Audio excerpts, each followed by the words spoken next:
बिस्मिल्लाहिर्रहमानिर्रहीम।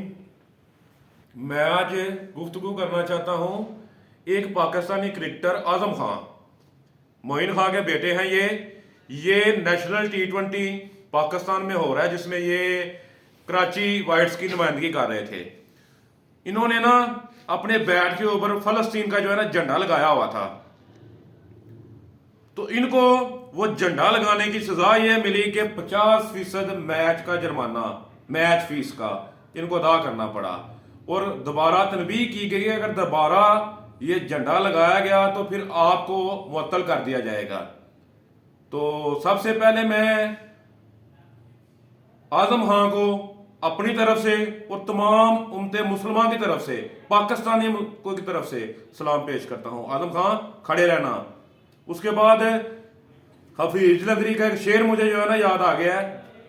कहते हैं हफीज नदरी, कहीं हक छूट गया होगा उनसे भी, इंसान है।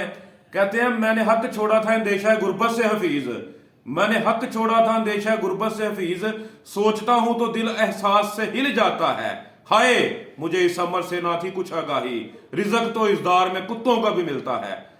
यार आजम खान एक मुसलमान है, उसके साथ ये सलूक हुआ। डेविड वार्नर, उसने कोक की बोतल हटाई, उसको किसी ने कुछ नहीं कहा। रोनाल्डो ये गैर मुस्लिम, उसने एहतजाज किया, माइक फेंक दिया, झंडा लहराया, उसे किसी ने कुछ नहीं कहा।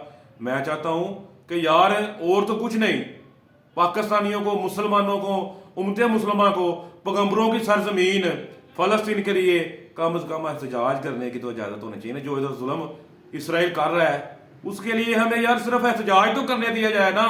मुसलमानों को हमें तकलीफ होती है कि यार वो मुसलमान हमारे भाई हैं, वो बच्चे बच्चियां, बूढ़े जवान मर्द जिनको मारा जा रहा है, बर्बरियत की जा रही है, वो हमारे भाई हैं। तो मैं आजम खान एक दफा फिर सलूट पेश करता हूं। तुम्हें अस्सलाम वालेकुम।